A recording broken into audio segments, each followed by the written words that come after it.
ஹரே கிருஷ்ணா. ஓம் நமோ பகவத்தே வாசுதேவாய.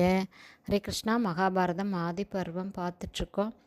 இதில் பீஷ்மரும் துரோணரும் துரியோதனா பாண்டவர்களுக்கு பாதி ராஜ்யத்தை கொடுக்கறது தான் உனக்கு நல்லது, இந்த ராஜாங்கத்துக்கும் நல்லது, எல்லாருக்குமே நல்லது, அப்படி கொடுக்கறது தான் நியாயம்.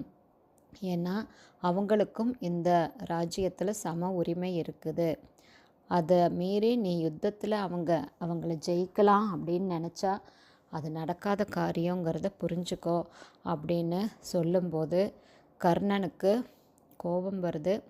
உங்களுக்கு யோசனை சொல்பவர்களில் நன்மை சொல்பவர்கள் யார், தீமை சொல்பவர்கள் யார் அப்படின்னு புரிஞ்சுக்க இந்த சந்தர்ப்பம் உங்களுக்கு உதவியாக இருக்கும்.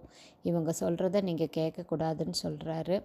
அப்படி கர்ணன் சொன்னதை கேட்டு துரோணர், உன்னுடைய பேச்சு உன்னுடைய தீய எண்ணத்தை தான் காட்டுது. பீஷ்மரும் நானும் சொன்ன யோசனையை ஏற்காவிட்டால் உங்களுடைய வம்சமே அழிவு பாதையில் தான் போகும் அப்படின்னு சொல்லி துரியோதனன்கிட்ட சொல்கிறாரு. அதுக்கப்புறம் விதுரர் பேச ஆரம்பிக்கிறாரு. பீஷ்மரையும் துரோணரையும் கடிந்து கர்ணன் பேசியதை அடுத்து விதுரர் கர்ணனை கண்டித்து பேசுகிறாரு. திருதராஷ்டிரர் மகன்களுக்கு உள்ளது போலவே ராஜ்யத்தில் சம உரிமை பாண்டவர்களுக்கும் உண்டு அப்படிங்கிறத விதுரர் வலியுறுத்தி பேசினார். மேலும் விதுரர் சொல்கிறாரு, திருதராஷ்டிரன்கிட்ட அன்பான வார்த்தைகளால் சாதிக்க வேண்டிய செயலை விரோதத்தின் மூலம் சாதிக்க முயற்சி செய்பவன் அழிவத்தான் அடைவான். சகுனி, கர்ணன், துரியோதனன் இவங்களுடைய யோசனை இந்த குலத்தின் நாசத்திற்கு தான் வழி செய்யும்.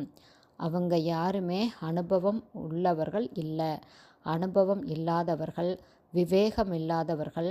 மேலும் துரியோதனன் பிறந்த போதே இவனால் மன்னர்களும் மக்களும் அழிய போகிறாங்க அப்படின்னு நான் எச்சரிக்கை செஞ்சேன்.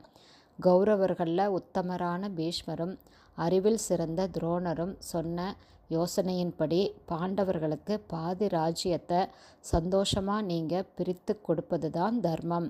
அதை நல்ல மனசோட நீ செய்யணும், இல்லாவிட்டால் உன்னுடைய குலமே நாசமடையும் அப்படின்னு திருதராஷ்டிரன்கிட்ட சொல்கிறாரு விதுரர் சொன்ன இந்த யோசனையை கேட்டு திருதராஷ்டிரன் ஒரு முடிவுக்கு வர்றாரு. அது என்னங்கிறத நாளைக்கு பார்க்கலாம். ஹரே கிருஷ்ணா. ஸ்ரீல குருதேவுக்கு ஜெய். பிரபாதுக்கு ஜெய். ஹரி போல்.